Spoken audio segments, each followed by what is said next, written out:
Hi, I'm Alex. And I'm Shane. And this is the RPM podcast. So, welcome back to another episode. I believe this is episode number 9 of our podcast, and we're going to be delving into the realms of the Russian Grand Prix and all it had to offer. We're recording this straight after the race, so you'll get our fresh response. And if anything's come out a couple of days later or a couple of hours later, we won't know about it. So, don't comment below with stuff we haven't heard about. But moving on, we've got a couple of questions, Alex, from the view from the stands.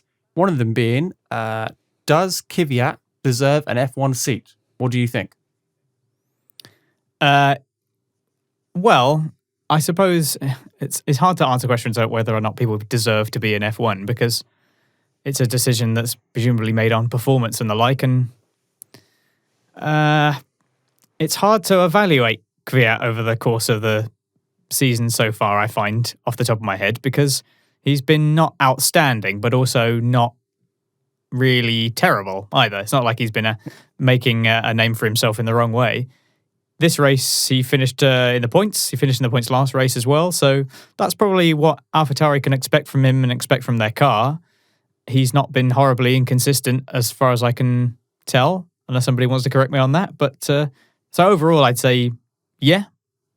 It's quite hard to compare. He's not sort of outstanding enough in either direction to make me respond particularly strongly to that question. That's fair enough. I wouldn't say he's done anything wrong to lose his seat. I wouldn't say his seat's under threat at all. So as far as the question goes, does he deserve an F1 seat? He's doing a good job. He's scoring some points. He's here now. Whether he'll be in a couple of years' time, who knows? The Red Bull development driver program is quite harsh. Well, it's quite fruitful. There's always other drivers coming through. So whether he does enough to keep that going forward, we'll find out. But at the moment, yeah, I think he's in the right place and in the right car as well. I've got another. Who was that tweet? Who's that tweet from? That was from AS19 Portsmouth. So thank you very much for that tweet. We've got another one from Estrella Sadie, sorry. And she has asked, anyone know where Perez is heading? I will be sad if he's not on track next season. And I do have the same kind of feeling. He put in a brilliant race today, finished P4, I believe. Let me just double check that. Yep, he did finish P4. Very consistent. Especially in qualifying this week. He didn't have the development, the extra parts Stroll had in his car and still out-qualified him and ultimately outraced him. But that didn't take much because Stroll didn't make it round the first lap. But anyone know where Perez is heading? I read an article, I shouldn't actually take credit to it. My other half read an article the other day, which has rumoured him to the Haas team.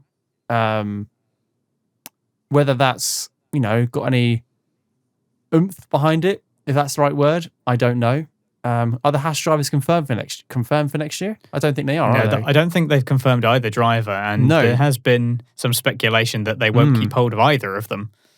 Well, I don't think I'd be too surprised by.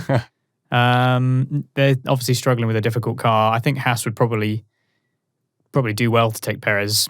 Very solid driver. They want to get going into the midfield, and Perez is very reliable and will bring.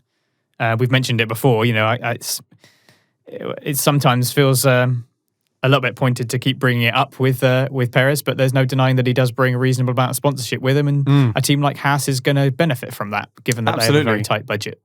Haas need to make a change. It's not worked for them for the last couple of years, so that could be it.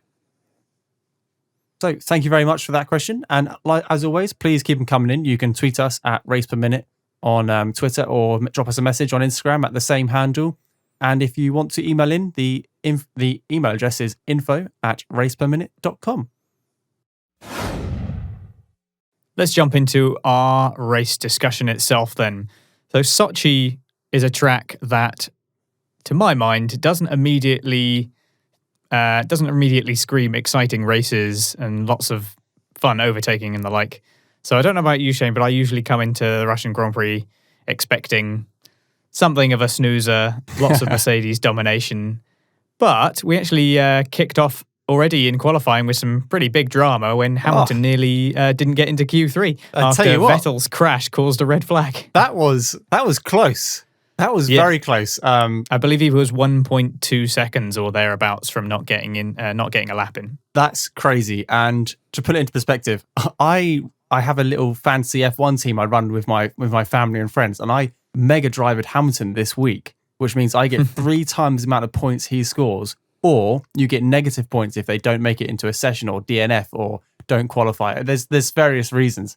So when I saw that he potentially wouldn't make it into Q2 or Q1, I was like, oh God, it's got a little bit more serious now because I'm leading this fantasy F1 team at the moment with all my family, and I wanted to stay at that point, and I mega drived him in all of my teams. So it was all or nothing this week. So I had a lot riding on You it. Sega Mega Drived him. Yeah, basically.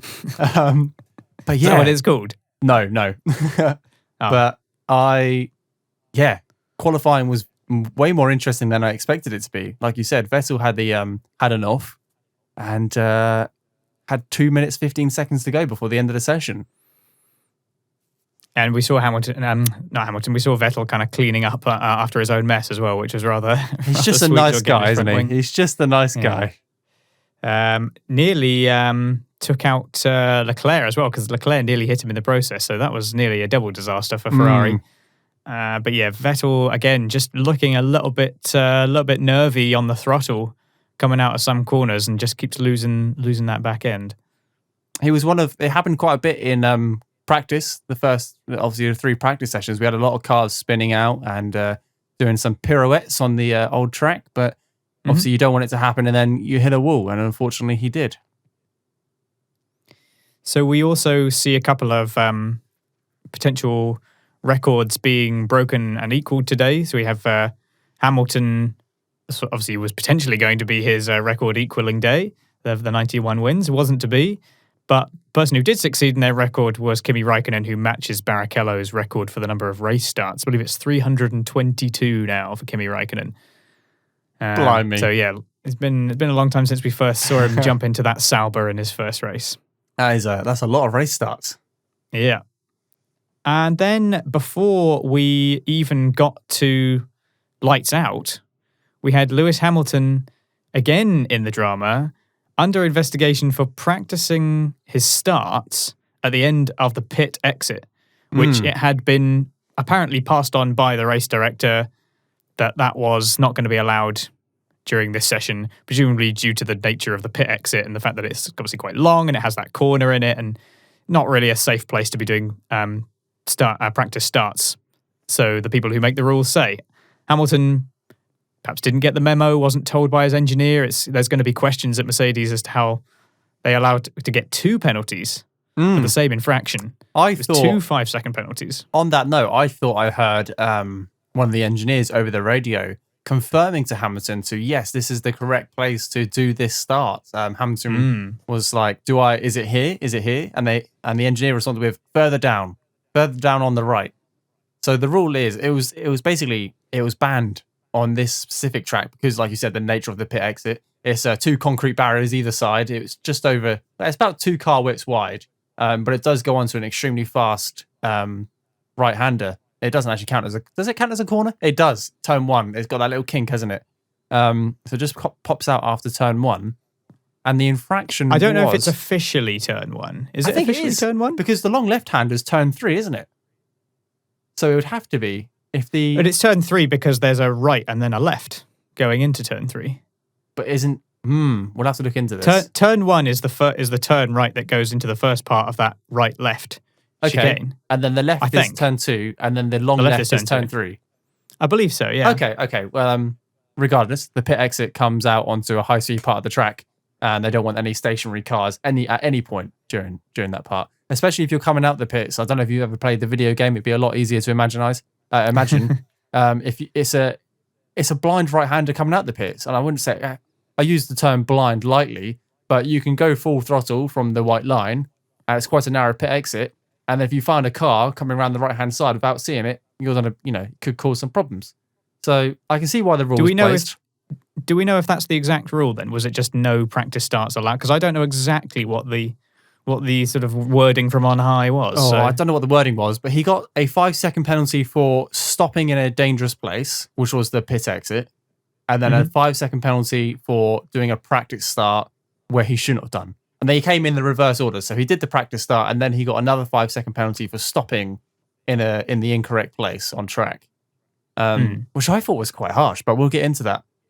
Well, we are into it. I thought this was a pre-race comment, but no, this is. We'll get into that on the race. He obviously doesn't get the penalty until much later on, but it's he's obviously, whatever the exact directive was, he's obviously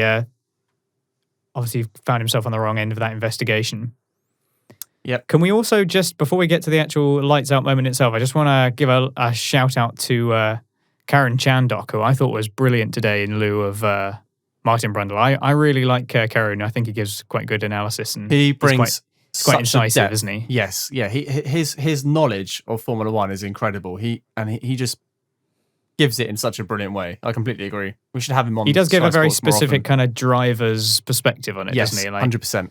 For better or worse, it's kind of good to have somebody who has that mentality. And I thought he, much like Martin Brundle does, he brought a very good bit of extra commentary to the I would like to proceedings today. I would like to hear more like Jenson Button commentate a race. I don't think it will ever happen or any time soon, but he's a very recent driver, and he's got a wealth of knowledge, and I really enjoy his interviews with certain drivers after races, because he knows what they're going through. He knows why they've done it and why they've not done stuff. So it's good to have a current, up to date journalist on the commentary team. Yeah. So take us from lights out then, Shane. So lights out, and it was always going to be an interesting route into turn one, because Hamilton was arguably in the least favourable position starting on pole, with Max next to him and then Bottas behind him. I think if I read the stat correctly, no one leading from pole has led the second lap of a Russian Grand Prix in the last 3 years. So the odds were against him. And it almost paid out. So I've got my notes here. I made some notes this time. So it was a clean start by everyone going down to the first corner. Max loses P2 off the start because he gets bogged down. And that's happened a couple of times this year. Max's starts haven't been too great at all. He always seems to get bogged down. He had a good start at Mugello, but he had that good start at Mugello, but he obviously then had the engine problem. Yes, but his actual start was good. Yeah, his launch. But was good. he has been a bit hit and miss, and I think he kind of had a bit of a not a very good shift up into second. Yeah, he got bogged down. Gave him a little bit of a pause going into higher gears. And unfortunately, when you're at the front of the pack, you can't afford to have one of those pauses because you've got no one in front of you to bunch up the pack going into turn one. So Max lost P2 straight off the start, and Bottas jumped straight into the slipstream of Lewis Hamilton and made a move up the inside going into turn one. But it just didn't. He was leading for a split second, but it didn't make it stick. So Hamilton managed to get the traction down and get past.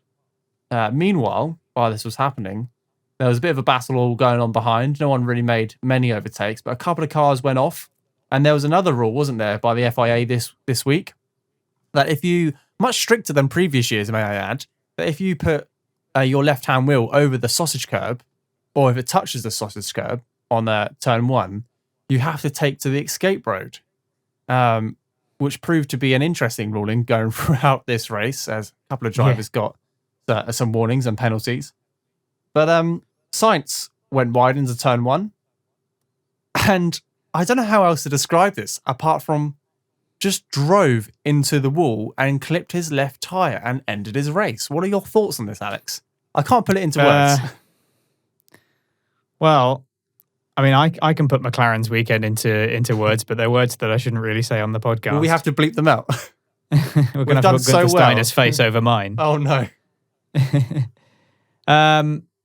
Yeah, this was the start of a pretty bad race for McLaren in general.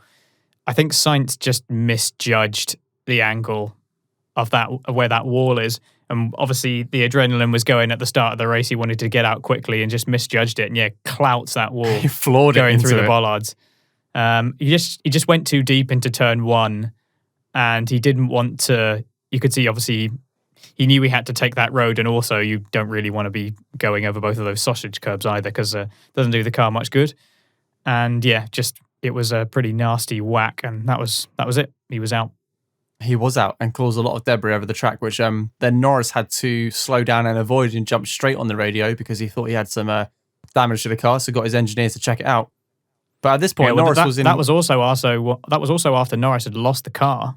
Yeah, because he lost it going over the curb into turn 2, and he was sort of trapped in the middle of a few cars.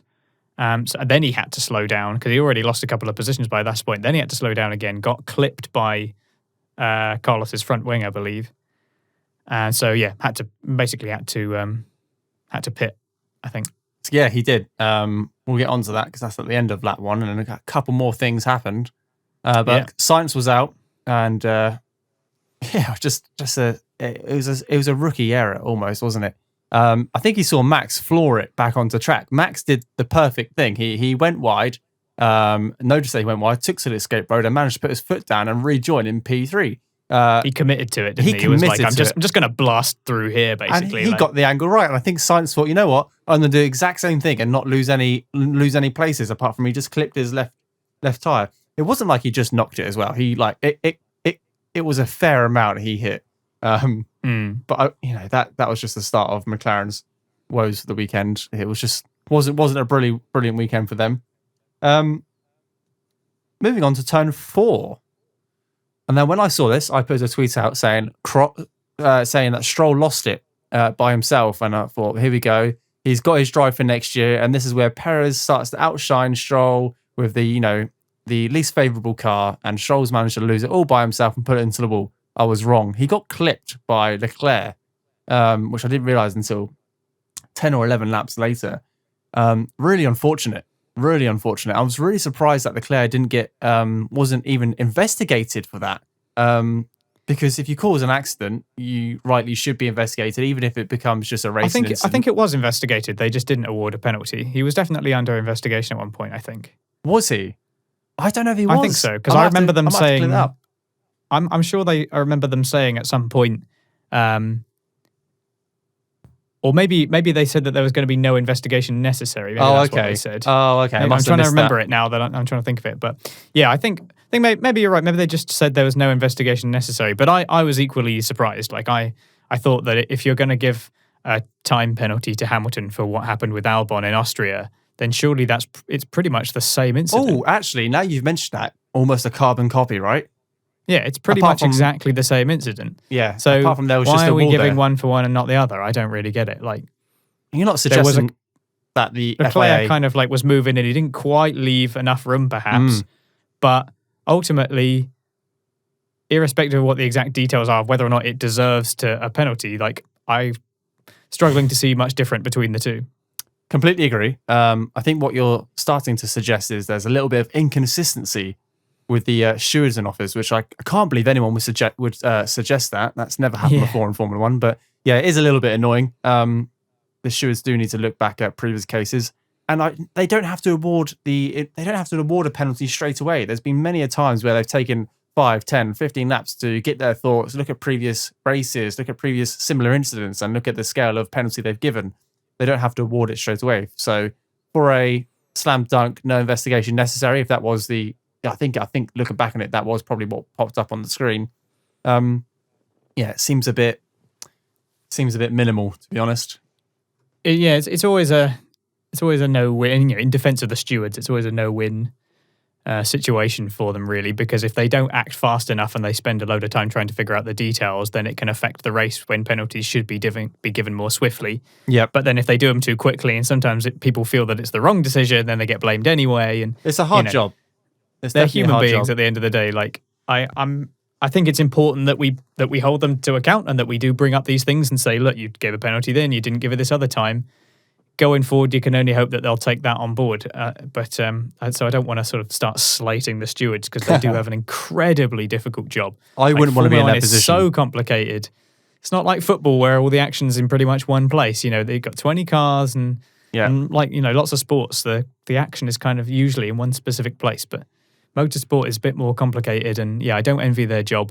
Yeah. I just, like everyone else, it's just as much consistency as we can get as possible, because too much inconsistency and it starts to make a mockery of the rules, and I don't think anybody wants that. No, I completely agree.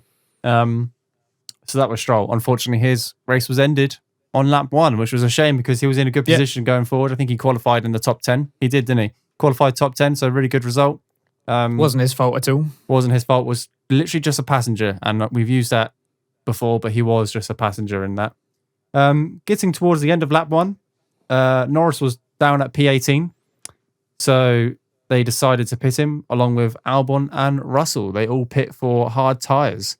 At this point, I don't think the safety car came out at this point. So safety car was out, safety car was deployed, and only 3 drivers pitted. So that was Albon, Norris, and Russell pitted for the hard tyre. Now, we've seen it happen before. Nico Rosberg back in 2015, I think. I can't remember, but he locked up going into turn 1. Thinking of the race that he won? When he locked up going into turn 1 and then did the whole race on a set of hard tyres. I think it was 2014 or 2015. Regardless, one of those two, isn't it? Obviously, teams had that in the back of their head because it was a monumental drive.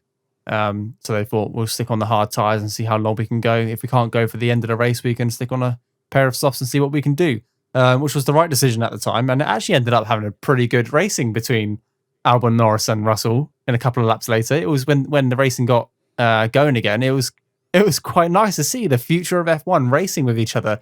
I said to my other half, I was like, you know what, give it a couple of years, and I hope that all 3 of these drivers will be in the same or better cars. That was just me pointing at Russell. Hopefully he'll get a Mercedes seat. But all fighting for the top. I can really feel it, and it made me a little bit happy knowing that these 3 drivers are the future of Formula One. Obviously, there are others as well, Max Verstappen, but those 3 new drivers are already... Max Verstappen's been the future of Formula One for, nearly 6 years now? So. He has. He just needs... I don't think he can still be the future of Formula One. He very much is Formula One now. He is, yeah. He's still hopefully young. That's not all too much wishful thinking. We'll see. But Albon and Norris had a whole little thing going on together, didn't they? It was good. They had a few ding dongs, which was Norris did good to defend defend the Red Bull from him for so long. Did really good. That McLaren has certainly improved over the last couple of years and has shown this year how much potential it has. And they're both running Renault engines, correct? Well, the Red Bull has a Honda engine. Oh, of course it does. Norris did in general, like he had some really good defensive driving. Like later on when he was still on those hards, this is sort of lap 40 or so, where he was doing pretty well just before he had pitted, and he was holding off both. Who was he holding off? It was him and. It was Albon and Gasly. That was who it was. Yeah, I think it was. They had a nice little battle together, and he had to hold him off. Yeah, it's a shame he had to box for a fresh set of tyres because that was getting tasty. But under the safety car was out for 5 laps. So it came in on lap 5. Racing lap was number 6. But Kevin Magnussen up 9 places. What an opening lap! I think that's got to be some kind of personal best for him. I know we see other drivers do it, and it does help if you start at the back of the grid and there's a couple of accidents and people are out of place. But 9 places by which the safety car came out halfway through lap 1, only 30 seconds or 40 seconds into the race. So up 9 places within 40 seconds. That's mighty impressive by the Haas driver. Magnussen's been pretty strong at the starts quite a bit. Yeah, very good drive. And him and Grosjean were there. They were up in 9th and 10th. Yeah, so it's a shame that they couldn't hold on to those positions because that would have been some good points for Haas. But moving on, so we get back on lap 6, have a racing lap. Hamilton, the restart was a lot better, a lot cleaner this week. Floored it. Very clever restart. Yeah, midway through spaced out the field nicely, didn't he? Really spaced it out. Yep, it was got a good lead. I think it was a second clear by the end of that first lap as well. So broke DRS. It looked like at this point a very typical Mercedes 1-2 Russian Grand Prix. Hamilton doesn't take the win, and we'll be talking about how Bottas has let another opportunity slip between his hands. But on lap 7, Hamilton gets a 5-second penalty for doing a practice start at the end of a pit lane. Lap 8, Hamilton gets another 5-second penalty for the same infringement, but because he was stationary in a dangerous place, but just before he did his start. That changed the game. Now, Alex, I have a question for you, being the person I go to with F1 questions. Okay. So hopefully you have an answer. Oh, sorry about that. Feeling the pressure. Feeling the pressure now. You should do. So Hamilton got a 5-second penalty. Under traditional rules, that would have been come into the pits, stop for 5 seconds, leave the pits. So he would have lost a net 27 or 28 seconds during the pit stop instead of 23. I was surprised to see that they could use both or serve both their penalties under the same pit stop. Has that always been a thing, or is that something new? I haven't been watching this Formula One for as long as you. I just thought to myself that I it shouldn't spotted this happen. as well. Yeah, I spotted this as well. And I think, as far as I'm aware, you can serve a penalty when you pit. So technically, what they should have done is you should have pitted and taken, served a 5-second penalty, and then the other one would have been a time penalty At the end. added on at the end. So that's the way I think it should have been. Yeah. What probably happened is that they just did it to see. Maybe Mercedes knew this and they were like, let's just be cheeky and take both, because I think It the won't stewards, make a difference at the end, will it? Yeah, I think the stewards probably didn't want to demand that they give him another penalty for not serving the last penalty properly. So come in again, take another penalty. I don't know if they would have wanted to do that. It's a tough one, isn't it? I think it might have been. It's one of those things where, whenever you have like a sport that's being obviously mediated by human beings who also have a lot of pressure being exerted on them, and it's a form of entertainment, much like I always go to football as the analog because it's the only other sport I really know much about. You see it in other sports like football where the referee makes a decision and sometimes it's a little bit close to the bone, it's a little bit on the edge, but there are so many factors at play. And if you go completely by the rule book exactly every single time, it can make for a slightly, kind of toxic atmosphere. Yeah, it kind of But there's not a lot of leeway. Yeah, I get what you mean. I'm not sure how to square that circle with sort of. It's very, very difficult to square that circle of having something that follows the rules but also isn't sort of completely sanitized and doesn't have any room for a bit of drama. And no, sorry, you've got to come in for yet another penalty because you didn't serve that penalty exactly as we demanded you to. That's one of those things where, I don't know, technically they shouldn't have done it. But they already had taken enough of a time beating by that point that... True.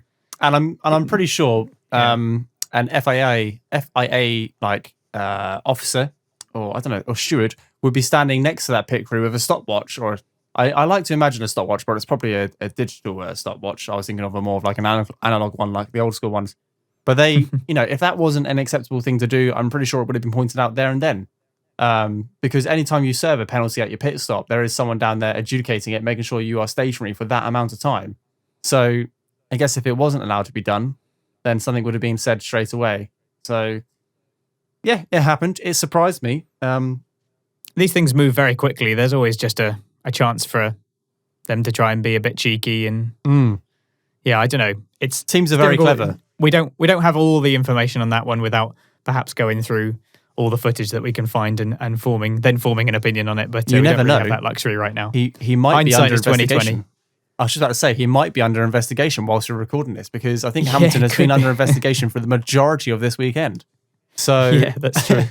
We'll find out after we finish this podcast. But just going to stick on to Hamilton for one more bit. He's now on 10 penalty points. You're allowed a maximum of 12 a year. So he's racked up 3 in the last 2 weeks. Well, 12 before a race ban, yeah. Yeah. Did you get a race ban as soon as you hit 12? You do, don't you? It's the following race. You're banned from the next race, yeah. So it's quite close. I mean, I would like to think it doesn't happen, but we don't usually see mistakes happen from Mercedes or their drivers. And yet in the last 2 weeks, we've seen Hamilton enter a pit lane when it was closed. And we've seen him do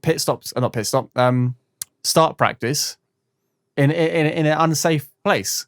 So I don't know if Mercedes are getting a little bit complacent. They just might need to get that rule book out and think, hold on a second, we need to get through to the Turkish Grand Prix now before we can really get any more penalty points or before we can start pushing the limits again. But just surprises me that Hamilton, such a caliber of a driver, has now got 3 penalty points in the last 2 weeks and is actually a little bit close to a race ban. Do I think it will happen? Probably not, but that doesn't stop accidents happening. Like driving into that pit lane when it was closed was a complete accident by the team ban driver. Both of them could have prevented it. It's not going to stop something like that happening again. I don't think it will be the exact same thing because that would be pretty embarrassing. But who knows? Accidents do happen, and he's getting dangerously close to that magic number of 12. Yeah, we have had a couple of comments, and we can see as well it's being, Hamilton himself is saying this on we can see on Twitter as well that there's a suggestion that there is some kind of personal desire to stop him from I don't know, from winning or from doing any better than he's currently doing. I mean, I'm not the steward, so I can't say for certain whether there's a personal thing involved in it. They certainly haven't said anything, but presumably they wouldn't, even if they did.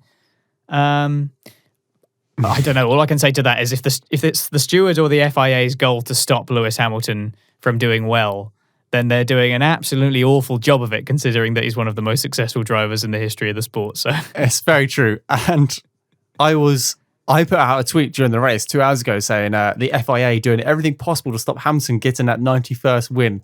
And it was I got a mixed response, actually. It was clearly a joke. Rules are rules. That's pretty provocative, Shane. I know. I should get in the old fishing line out and start trying to get some bait.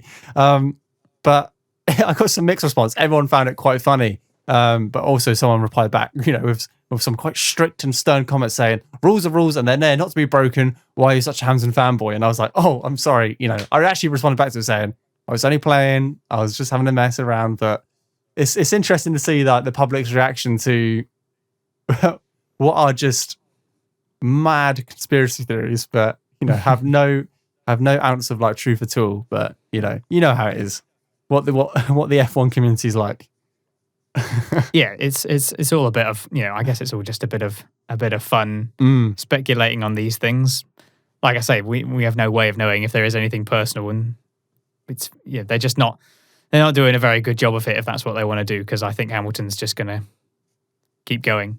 He's leading. He's now past 200 points in the standings, as we will come to. So yeah, absolutely, it's looking pretty comfortable for him at the moment. Yeah, it's not really under threat, is it? He's only lost a handful of points to Bottas this week.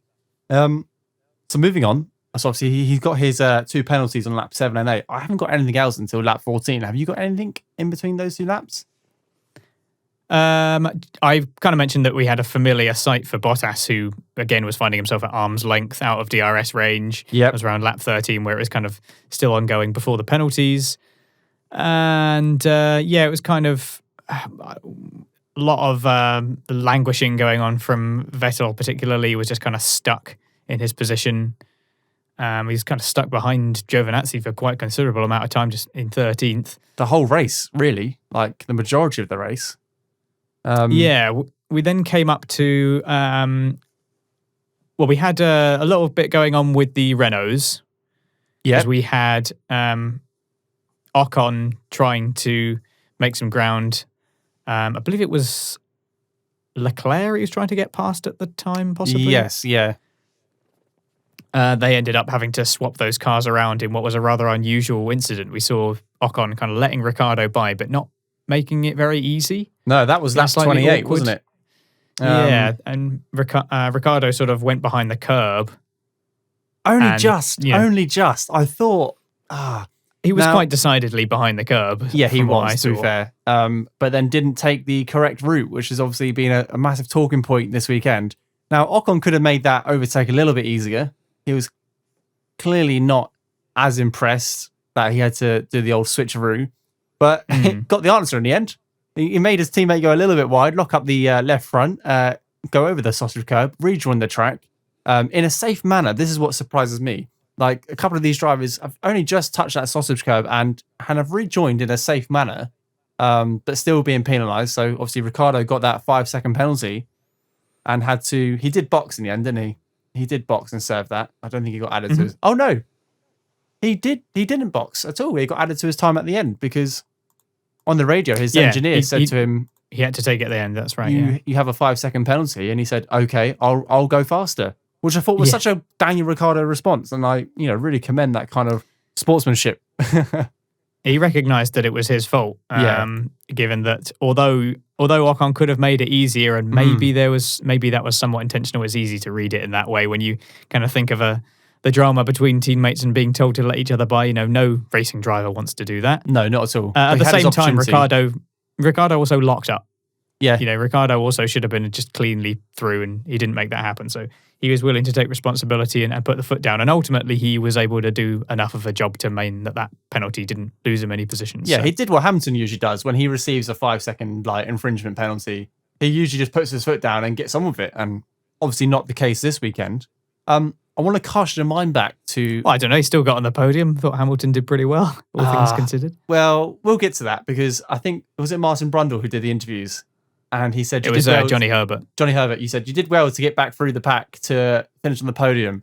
And Hamilton's response was, I just defended my position. I didn't really do much. It was such a classic Hamilton didn't have a good weekend, and that was his interview response. But yeah, he wants to win, doesn't he? Of course, he does. He's so accustomed to winning. So he had that record on his mind, and as much as I think he knows it's going to happen eventually, you can't help but feel a little bit disappointed that it wasn't this week.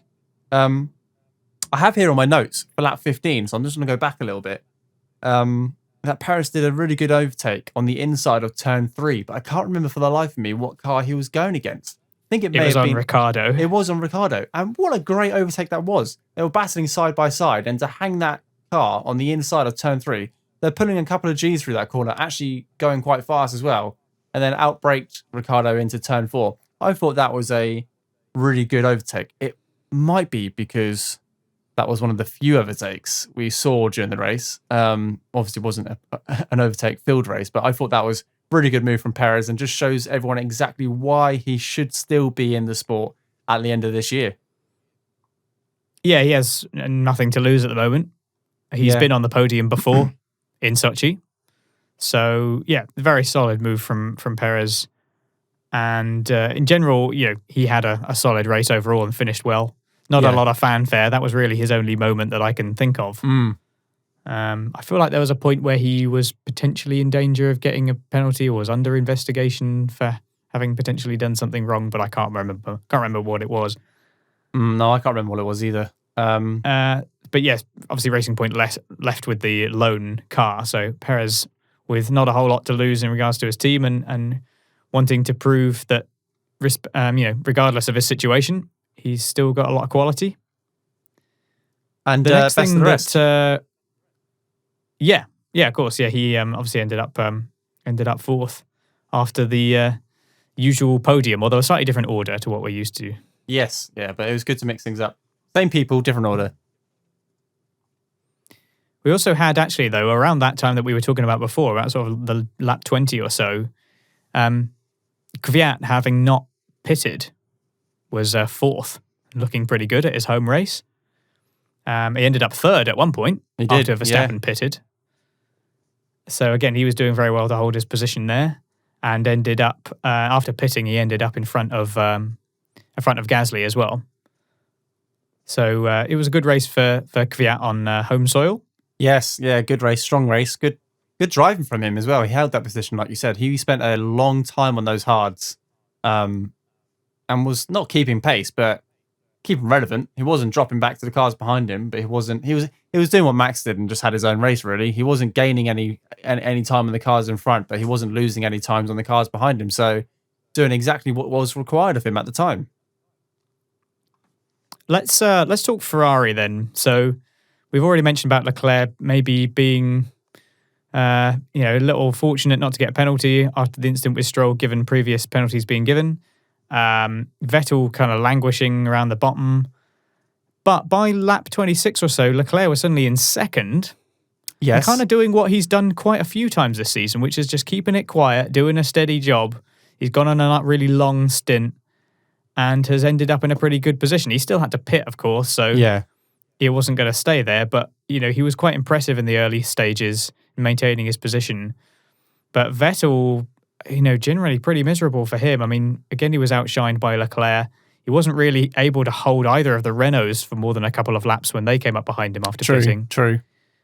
And then he did do enough to help Leclerc, because Leclerc pitted about lap 29, 30, and he ended up coming out between the two Renaults. So it was enough to hold off one of them. We may have actually seen some decent strategy from Ferrari there. That could have actually happened. I believe it did. Well, it's because nothing unusual happened in the race. They didn't have to think on their feet. They got the rule book out and they went, right, this is plan A, plan B. Oh, there was a safety car on lap 1, so we'll just push back this strategy for 5 laps, and then off they went. So they didn't mess anything up. Yeah, it was unremarkable, but still some question marks on Vettel's pace, I think, because Leclerc just seems so much more comfortable I in that still car. think that they'll be running different spec parts on that car. We've just heard that Racing Point have been doing the same. They've been prioritizing Stroll's car, giving him all the upgrades because Perez is not in the team next year. It just wouldn't surprise me if I wouldn't say Ferrari are on a tight budget, but I don't know. They're nowhere near where they want to be this year. So maybe they're just conserving money, conserving parts, conserving labor costs, and just giving Leclerc the up-to-date stuff instead of running both cars like it. Vettel's a great driver. I don't understand why I can't think of any other reason as to why he's not, up next to Leclerc.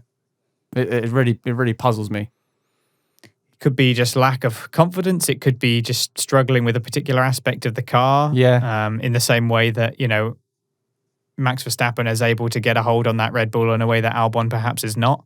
And I guess we see the same with Lewis Hamilton and Bottas in qualifying sometimes. I look forward to the end of the year when Seb can speak freely. And he's a very well-respected guy. And he's never been... Actually, no, that's a lie. I wouldn't say he's always been considerate towards his team. I want him to speak his mind like he did when he was in Red Bull. He didn't have a good race. Yeah. I want him to tell us that he didn't have a good race. I want him to tell us why he didn't have a good race. I can't wait until he ends his relationship with Ferrari and has a really nice winter break. And then hopefully Sky Sports do a nice documentary on what happened in 2020 with Sebastian Vettel's car and why it didn't work out. What happened to Ferrari in 2020? That's a segment I look forward to in the upcoming years because from heroes to zeros, like I know they were never fighting. Well, they have been fighting the last couple of years, but they've come close, but no cigar, and now they're nowhere. It's an interesting. Hopefully, topic. we will find out. Yeah, hopefully we'll find out the details. I really hope so because something's changed in the philosophy of that team. Something more needs to change to get them back to where they were, but I would like to know what's gone wrong. And I'm a Ferrari fan. I love Formula One. I'm a fan of all the teams. I want to see all the teams do well. I don't want to see Mercedes walk away with the championship. I'm British. I support Lewis Hamilton as well as Lando Norris and George Russell. And, I'm a massive fan of Daniel Ricciardo as well. I love seeing races race. So to see a massive team like Ferrari struggle to get points every week is a shame. Well, at the very least, we can guarantee that Drive to Survive will, stoke everyone's conspiracy theory fires. There'll be lots of very clever edits, and they'll get Will Buxton to raise his eyebrows a lot whilst saying something dramatic. You get to sort of chow down on some juicy speculation. They do like to hype stuff up, don't they? And I think, hold on a second, I watched that race. It didn't go down like that. Okay, but it's not a bad series, to be fair. It's a bit of fun as long as you don't take it. As long as you sort of don't take it at face value. Yeah, I really like I just really like the footage. I remember what blew me away. It's just really well shot. You get to see stuff you don't normally see. So it's a bit of fun. Some of it's in 4K slow mo, which looks fantastic. The content aside, yeah. Well, moving on. So where did we get to? Yeah, our judgment on Drive to Survive there. Yeah, maybe there'll be a almost like a separate podcast when each episode comes out next year. Our thoughts on each episode. Stay tuned. Episode review. Yeah, you never know. But yes, moving on. So Ferrari not doing very well.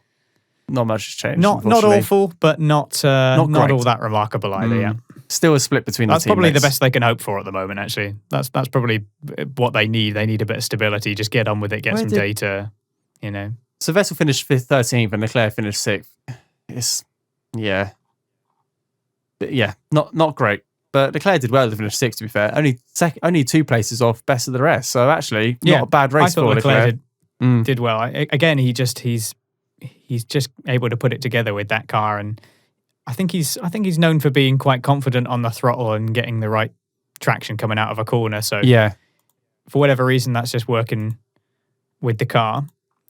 Sticking with I was going to say the top 3 teams, but Ferrari isn't really in that bracket anymore. Oh no, you've said it now. Let's talk about Red Bull. So Verstappen obviously ends up second. He did very well to get there. Again, just focusing on his race, as he said to his engineer before. I thought it was very telling that he was told by his engineer that he was losing 0.6 seconds in a straight line to Bottas. Yeah, it's not great, is it? It's brutal. And we also saw Hamilton I think it was when Hamilton overtaking Vettel earlier on in the race, like lap 20 or so. The straight line speed that he had in that overtake made it look pitifully easy. It doesn't look like they're racing in the same league, does it? When you have he a was DRS past him overtake. before the braking zone. Yeah. It wasn't like he had to get on the brakes to go past it. He was just already past it before they even He got could to the brake braking on the zone. optimal line for that corner. Yeah, that's how quick he overtook that Ferrari. But Albon in general kind of left looking a bit wanting. He was sort of crawling into 13th by about lap 38, 39. I think he'd pitted twice. He did. At that point. Yeah. He pitted for other tyres at one point. And he ended up blowing it in his battle with Norris because he lost out to Gasly as well. He was going into... There was that battle that was going on. Albon, it was Norris and then Albon and then Gasly. And there's this little battle going on in the sort of closing stages of the race. And it was quite a fun little battle. They were closely fighting each other. Albon was obviously trying to get the right move on Norris because he did have better straight line speed. He was on much fresher tyres as well. Both of those other cars were on like fresh mediums, I believe. Whereas Norris was holding out on these hards that he'd been on for pretty much the whole race up to that point. And there's some great defensive driving from Norris. He was doing really well to just get in his way. I was there sort of shouting at the screen, like, just get in his way. Just don't let him pass. Just put the car in the middle of the track. Yeah, absolutely. Get your elbows out, And he did. And he did. Norris's racecraft has come a long way over the last couple of, over the last couple of years. He hasn't been in years, but over this year, he's really starting to shine through. Yeah, he was doing really well to put his car in all the right places. Albon, I think, was going into turn 8. Presumably, I can only assume to try and defend against Gasly. He was just sat on the inside coming into turn 8 and so got, useless traction going out of the exit, coming out of the corner because he had to sort of, go the long way around on the exit. Yeah, it was strange actually, wasn't it? And then Gasly was like harvesting energy, I believe, so he was able to like then use his overtake to get past it. Yeah. And then Albon got a 5-second time penalty shortly after that. So yeah, not good for Albon. Who somehow left looking a bit wanting. Yeah, somehow managed to finish in P10 after all that. Just about, yeah. Just about. Yeah, only just actually. Yeah, blimey. So, Red Bull have got to be happy that Verstappen got where he did. Obviously, the Hamilton penalty would have helped, but Verstappen had a pretty solid weekend and he did very well in qualifying too. But Albon, I'm still glad that they're putting their faith in him. I know that they want him to do well. There's just obviously something that's not clicking with him in the car because I have confidence in Albon as a driver. He's obviously shown that he is capable of doing good things, but that Red Bull looks difficult to drive. And Verstappen, as we've mentioned before, is just a very different caliber of driver and is able to put it together. And Verstappen, I don't know if Verstappen's pushing during the race. I think he gets into P3 and thinks, right, I'm not going to be able to get the Mercedes. I might as well just, I don't want to say cruise, but preserve the engine, preserve all the components of the car and settle for P3. I would like to see Verstappen go up against a driver over a couple of laps instead of just breezing past them or falling behind. So if he's going up against a Mercedes, within a lap or two, he'll be out of DRS range and he'll slip behind. And if he's overtaken anyone else, he flies past them. I want to see this guy, this great driver, fight. Like I do want to see Hamilton fight as well. I don't want to see him just drive off into the distance or do what Bottas And we've seen it in the past. We've seen Verstappen do that in the past. But yeah, it would be nice to see it again. It seems that the mixture of the car and his quality have found him in this slightly awkward position where in the right circumstances, he can beat one, sometimes even both of the Mercedes, providing all of their tyres explode. And so it occasionally works out for him. Otherwise, he'd just be stuck behind them. But it means that without the direct support of his teammate and both Red Bulls there fighting both the Mercedes, he's, like you say, sometimes he's in a place where there's not much point pushing the car to the extremes. Just keep the lap times reasonable and bring it home on the podium. Yeah, which is what he's managed to do so successfully so many times this year. I think himself, Bottas and Hamilton have shared the podium 6 times this year. And the other two were, great races. Not saying that the others weren't, but, it is what it is at the moment in today's Formula One.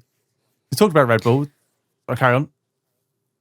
Well, I was going to say, it seems like, we've kind of reached the point in the race where it's become Bottas's race to lose.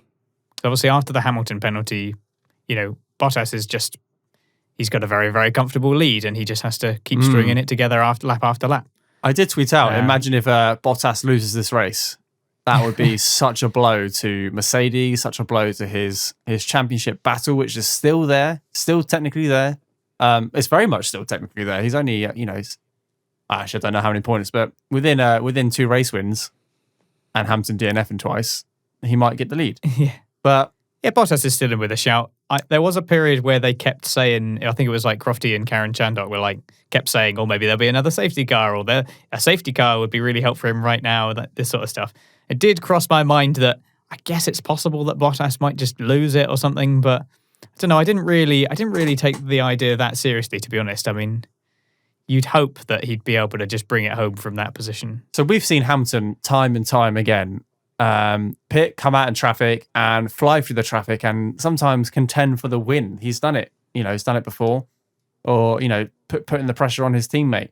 And I fully expected, guilty as charged, him to come out of the pits, on the hard tyre and start pushing and closing that position. Well, actually, I think he came out on something like lap 23, was like 21 seconds behind Bottas, and 10 laps or 12 laps later, he was 20 seconds behind Bottas. And I thought, actually, there was no charge. And he made that quite clear over the radio as well. I think the radio came through saying, push it now. This is the gap to Verstappen. This is what we can achieve, etc. And he was like, stop telling me times. Stop telling me details. Just let me drive. So clearly, he sounded pretty frustrated. Yes, and understandably so. Yeah, it's difficult. How drivers react to the bad news differently. Hamilton's so used to that, to winning, and it's not a bad thing. It's not bad at all. He deserves that feeling because he's such an elite driver. So when something goes wrong, it's unusual for him to deal with because it doesn't happen very often. Whereas other drivers like Ricciardo, no, you've got a 5-second penalty. Okay, I'll drive faster. Different mentality because he's still fighting. He's still fighting for points, Ricciardo. Whereas Hamilton has lost that win. Ricciardo's fighting for the points, which is a win in his eyes. Whereas Hamilton has already lost hope because he's not going to get that win. There's 2 different mindsets going into that race, or after that bad news. So he didn't make the charge I expected at all, to be honest. Yeah, I mean that's just it. Is that you're saying that it's unusual for Hamilton to have these kind of incidents and to have to fight back after being punished for some kind of infraction. It may have been unusual in previous seasons, but this season it's actually become worryingly common. Yeah, as we've established, he's very close to getting a race ban. So, yeah, he did sound pretty rattled on the radio, and we didn't quite see this mega push that maybe we expected. I expected hammer time, and nothing happened. Cruise control got kicked in. It was whether that was... He came out in 11th, and it still seemed very, very possible. Yeah, he came out in 11th, 21 seconds behind P1. And bar all the pit stops ahead of him, he was then in a net P3. And there was just no sign. I don't know if that was strategically or not. No idea. Who knows what goes on in that Mercedes garage? I'm sure, like they said, actually on TV, on the coverage I was watching, Mercedes usually do a Q&A at the end of every week. So stand by for Wednesday next week when they get asked what happened to Hamilton's race, and they'll joke about it and say everything was fine. But we'll find out a little bit more of an insight going into next week, which would be interesting. And nonetheless, it seems like it was the right call by Mercedes to box Hamilton when they did, because Hamilton didn't want to come in too early. He wanted to make up more time because he was on softs at the time. Yes, yep. So I think he wanted to kind of take advantage of that, I guess, and build up a bit more of a gap as he could. But it's possible, given what we saw later in the stages, that if they had boxed later, he would have been stuck in more traffic and may have ended up even further back and may not have got onto the podium. Absolutely. So I think it ultimately proved to be the right move by Mercedes. Mercedes usually do make those solid strategy calls. And I'm just repeating what the commentary team said. Like, when you're in the car, head focused, driving at the time, you don't necessarily see the bigger picture. It's not because you're short-sighted. It's because actually... you've got a team of 20 engineers working on the best strategy, and they see the bigger picture because it's their job. Your job is to drive the car as fast as possible at all times. So there's different viewpoints, and 9 times out of 10, they'll get together at the end of the race for a debrief, and Lewis will explain why he was frustrated, and then the engineers will say, but it could have been this. It could have been worse. You could have been held up. And then we're like, I understand. Thank you very much for letting me know. Let's move on to the Nürburgring, Yeah, in the car, you're thinking about your race, whereas on the pit wall, you can kind of see everybody's race going on. So, yeah, very, very different perspectives. Absolutely. Let's, can we just touch on, like, because we haven't really mentioned Alfa Romeo or Williams at all so far, so I don't know if you have anything really to say about those. All I have for Williams is that there was Russell had a big lock-up on... Oh, didn't he just? That 13. He'd just got onto these hards, and it was a proper, like, you really heard... Like, it sounded awful, right? That rubber. Yeah, it was terrible. So that probably didn't do him any favours. He had a little battle with his teammate at one point. Latifi finished ahead of them this week. Yeah. I mean, 16th and 18th isn't great finishing positions, but, it's a small wins for Latifi. True, yeah, that's got to help his confidence a bit, seeing as he had already spun again during free practice. Oh my goodness, he did. He does like to get his little spin in, doesn't he? He gets one in almost every week. I love the tone of the radio message as well. Better, so. Are you okay? Yep. Sorry, guys. Every time. But that's about it for Williams. Nothing really remarkable from them. Alfa Romeo, Raikkonen had a really bad stop on that 37. He's had quite a few of those. He must be getting a bit annoyed. Yeah, absolutely. He is such a grumpy old man now. Raikkonen is so every single radio message is just him like being grumpy. Yep. Don't know if he's going to be in next year. It would be. Oh, actually, no. To be fair, I've said I would like to see Vettel in next year because he's a legend of the sport. Raikkonen is a legend in his own sense. But he's not bringing anything to the sport at the moment. He's not, his personality doesn't even like I said, I wouldn't mind, as bad as it sounds, I wouldn't mind if he leaves the sport and that seat gets filled up by a young driver or someone else. There's a lot of love for Raikkonen, and I do get it, but the way that it is right now, I think I've had enough. I'm like, yeah, all right, I'm he's done grumpy with him. It left a slightly sour taste in my mouth when he was like, F1's a hobby for me, and it's like there are so many people that would give anything to be in Formula One, and you're just like, it's just a hobby. Yeah. I don't really like that attitude. I know some people find it like funny and endearing, but I don't. His that time was the point at which I was gone. like, yeah, come on, mate, like move over for someone else. Yeah, absolutely. So we touched on the Williams, the Alfa Romeos. Giovinazzi was in P11. Tantalizingly close to Albon for P10. Could have scored a point, but didn't. Giovinazzi generally had quite a good race, actually. He did, yeah. It was, didn't see much of him on the coverage, but he did an all right race. Likewise, he had a nice move on Grosjean late into the race. I was just about to touch on the Haas drivers, and Grosjean finished in P17, which is where he's quite usual for Grosjean at the moment, or just any Haas driver. And Magnussen did all right in P12, actually. Decent strategical, decent racecraft. Like I said, gained 9 positions on lap 1, so it's probably why he was in that position. He was able to capitalise on his good start. Stayed ahead of Vettel in the Ferrari. So, yep. That's pretty much it for the Haas. I mean, they're just there at the moment. Be interesting to see what they do next year with their drivers. Obviously, Ferrari customer at the moment, probably not feeling brilliant this season, and probably not going to get any better next season unless they pack their bags and leave for another consumer. I can't see that happening though. Well, stranger things are happening in Formula One, but yeah, that's all I've got to say really on the race. Well, we've also got Grosjean did cause a VSC at one point. He tried. That was like the only other remarkable bit. He kind of like he sent the bollards after turn 2 to the shadow realm, so they had to bring out some other ones. He didn't get a penalty, so objective complete. He didn't get a penalty. He tried his best. Obviously, maybe that's allowed. It's okay. Yeah, it's mad, isn't it? He could have slowed down and he navigated through those polystyrene bollard a little bit slower, but he chose just to go straight through them. Maybe they realised that in the rule book they hadn't put something for just blasting through them. They just put, you got to go through them. You can't go around them. Typical Haas. Maybe they should straight line turn 1 and just go straight through the polystyrene and hope for the best. Gunther Steiner's like, well, technically we didn't go around them. Yeah, true. Bit like what Vettel did in Canada. Did he not straight line after turn 1, go straight for the polystyrene? Yeah. That was spectacular. That was a brake failure, but at the time it looked like a sort of resignation. Like, whatever. I'm gonna lose anyway. But yeah, called out VSC. I think one car boxed at that point. I think it was one of the AlphaTauris boxed.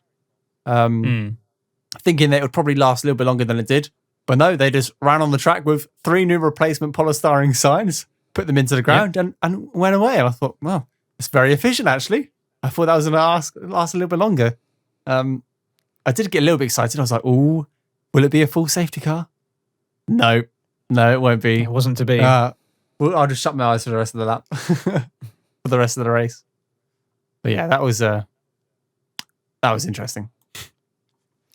And that's pretty much the race then, with our final race standing set up. Bottas won. Obviously our podium. If you didn't know, Bottas. we haven't actually talked about him. Bottas won. He didn't bottle it. He drove his race quite well towards the end. Very well actually. Maintained a position. We've said every single week since this podcast has begun, I believe, that Bottas needs to capitalise on Lewis Hamilton's mistakes, and he keeps on failing to do so. This week was a change. He didn't fail to do so. He got the lead, maintained the lead comfortably as well. I think he said on the podium that he had a lot of tyre left, even though Max was closing. He was never really under threat. So yeah, great Tim. Lovely little radio message towards the end. We've all heard it before. To who it may concern, you. To his critics. And I don't know how I feel about this actually. I'm going to touch on it. I'm going to do it. I'm going to talk about it. He put, to my critics, to who it may concern, F you. We've heard it before. I'm pretty sure there's a t-shirt somewhere. And I agree. Don't get me wrong. He did a good job. He won the race.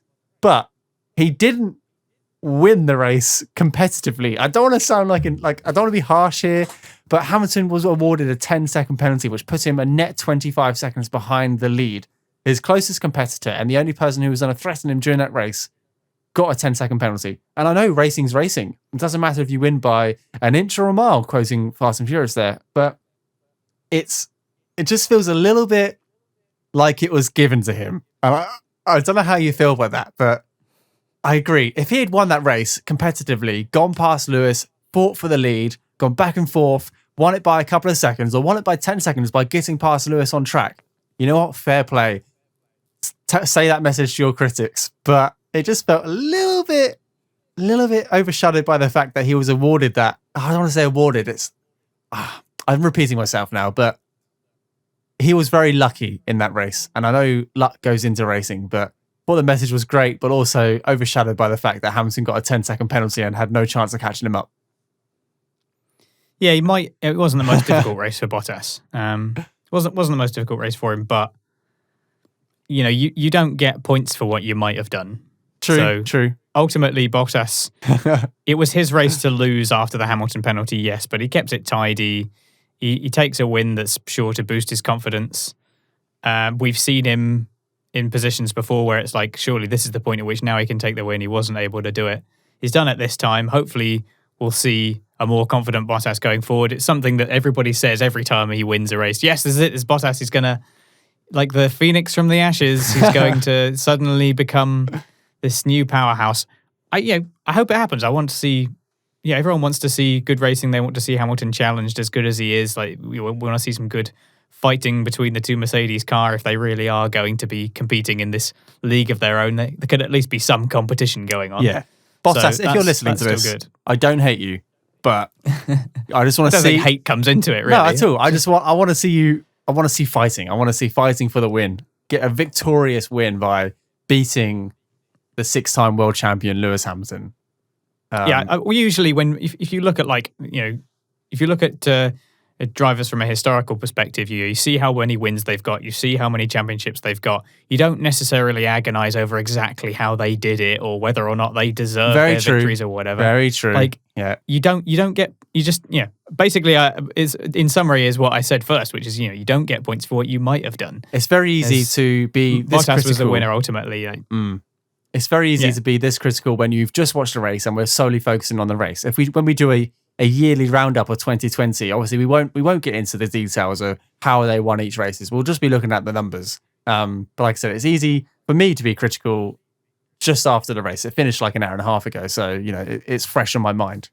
But good job, capitalized on Lewis Hamilton's mistake, which is exactly what we've been asking you to do, which is good.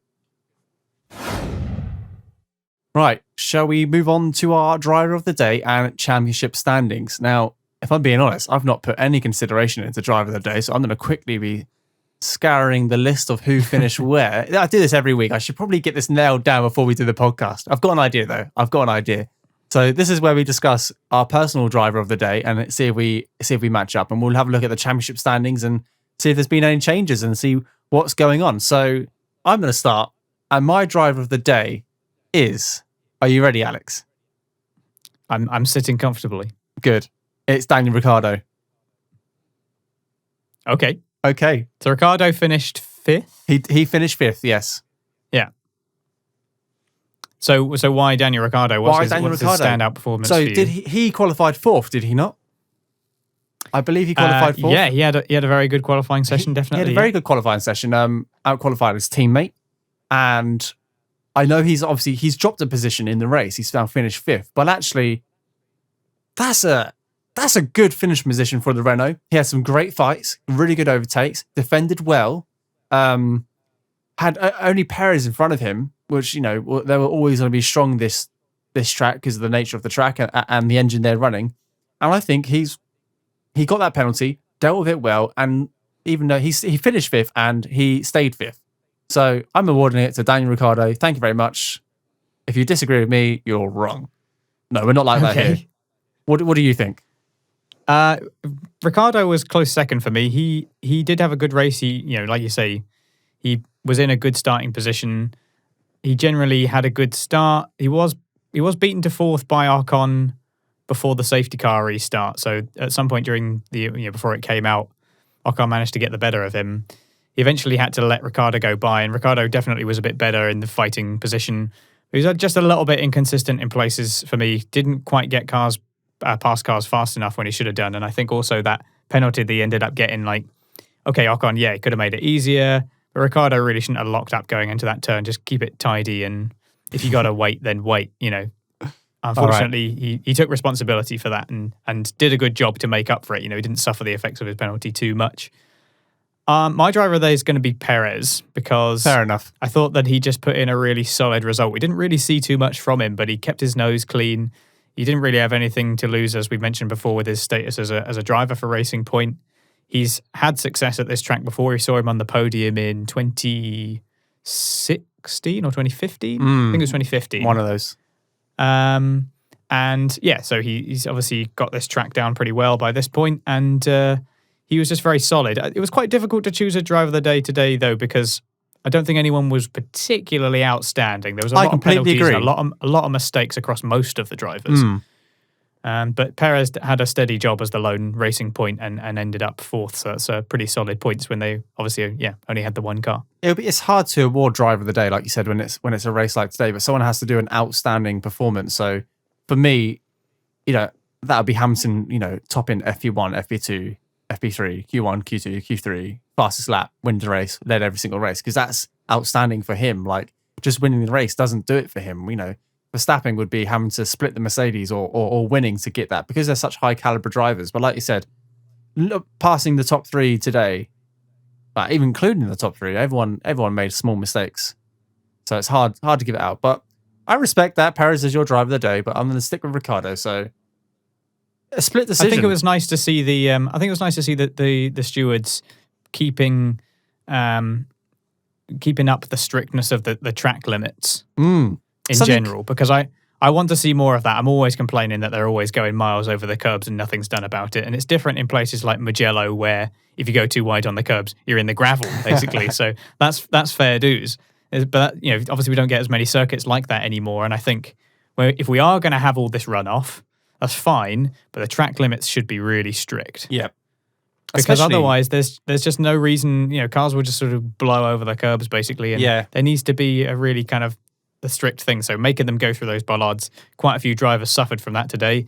In some cases, it was as much as a penalty. And in the case of someone like Carlos Sainz, he just went head first into it, basically. So he did. But I agree with you. But I think that's important, Track limits are there for a reason. Especially came into effect during qualifying as well. Just going quickly touch on that, where that last turn, going too wide in that last turn, you can't carry that speed through that corner. So you have to make sure you stay within the white lines. A couple of drivers had their times deleted, Hamilton being one of them. So that was why he ended up in that precarious position. Of course. Exactly. So it was good to see, and it's ironic how we've gone from starting this podcast with Stroll's accident and there being maybe a slight inconsistency in penalties, And now we're praising the stewards for remaining quite consistent with their penalties and their regulations. Well, consistent about some bits and not others, I suppose. I mean, Formula One is a complicated sport for complicated people, okay? And we've just done a great big circle in it. So there it is. The inconsistently like inconsistent. Like the track itself, one must return to the start-finish line. But brilliant. Championship standings, Alex. Let's have a look. So Hamilton, despite the issues, he's now past the 200-point mark. 205 points for Hamilton now. Some just under 40 points clear of Bottas, who takes back second place. He's taken back second place before already, but he's holding on to his second place, I should say. Do you think Norris still just about in fourth? Oh, he is ahead of Albon. That's not too bad. Norris was out of the points this week, but Albon managed to score that single point, which is why he's closed up. So actually, they were pretty close last week by the looking of it.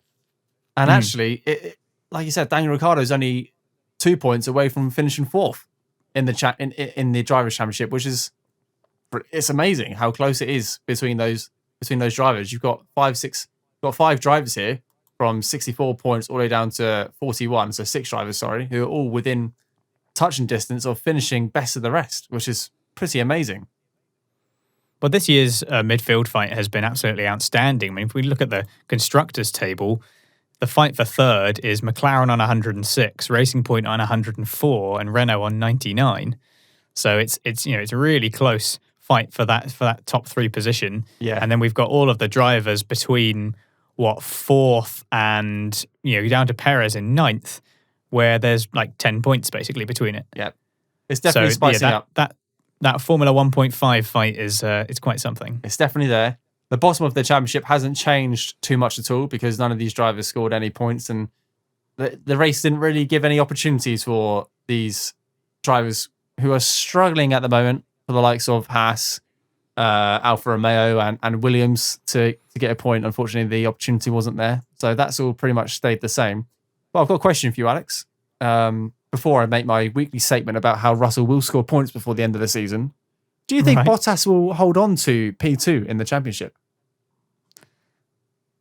I think that given the performance of that car, it will be, I think it will be an indictment of his abilities as a driver if he can't. I think that's fair to say because that car, the Mercedes, as we've established, is in a completely different motorsport category. It is such a good car. If he wants to be taken seriously as somebody who can fight for wins and championships, he's got to at least hold on to that second place position in the championship for me. I think if he can't do that, then I think that's questionable. I think that's cause for concern. In just so you know, out of the 10 races, Bottas has finished third or lower in 5 of them, which means Max Verstappen has outscored on him on points. So actually, it's pretty close at the moment, and that's including Russia. So he's finished first, second, third, 11th, third, second, fifth, second, first. So really inconsistent, and that's his downfall, unfortunately. But we'll see. Like you said, if he doesn't, questions need to be asked as to why, especially in the car he has, in the machinery he has. He should be easily finishing second.